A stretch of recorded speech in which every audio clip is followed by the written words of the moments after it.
पुन्हा सांगितलं प्रभू या शरीरामध्ये हाड किती? शंकरानं सांगितलं 360 हाड आहेत.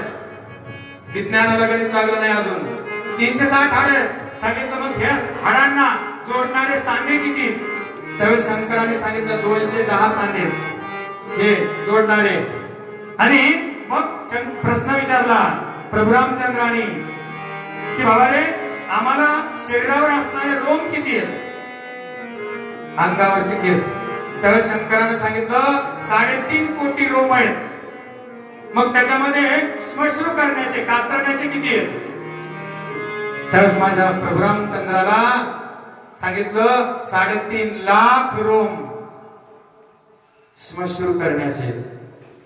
हे परमपुरुष ज्ञान दिलं आणि शेवटी सांगितलं रामा मी तुला प्रसन्न आहे, माग वरदान काय मागायचं ते. पूर्ण शिवगीता असणारी सांगितली प्रभू रामचंद्राला 7व्या अवतारात. तीच शिवगीता 8व्या अवतारात कृष्ण रूपानं अर्जुनाला सांगितली, ती भगवद्गीता रूपानं. नमः पार्वतीपते शिव हर हर महादेव. म्हणजे सांगायचं तात्पर्य भगवद्गीतेचा जो उगम आहे तो 7व्या अवतारात अगोदर शिवगीता रूपानं. त्रिवार सत्य महाराज, त्रिवार सत्य.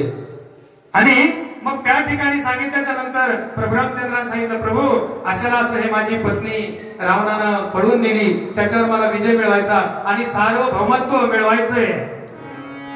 सार्वभौमत्व म्हणजे सगळ्याच इच्छा आकांक्षा, पुत्र प्राप्ती, पत्नी प्राप्ती, सत्ता प्राप्ती, अधिकार प्राप्ती, धन धान्य समृद्धी सगळंच मिळवायचंय.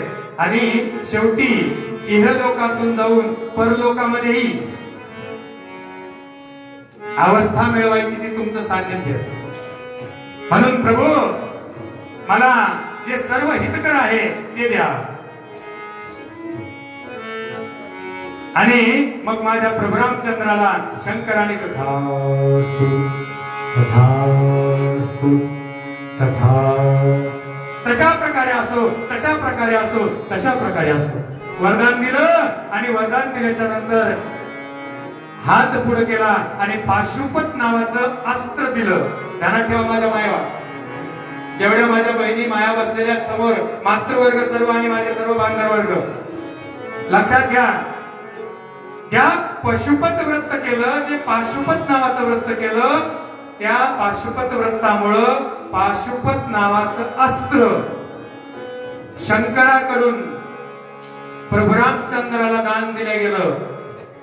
आणि प्रभू रामचंद्राला दान देऊन सांगितलं विजयी भव. काय सांगितलं? विजयी भव. मग किती जण असू द्या पुढं, याच्या अगोदरच गणती केली आमच्या महर्षी अगस्त्यांनी. पण आता मार्ग सुकर झाला.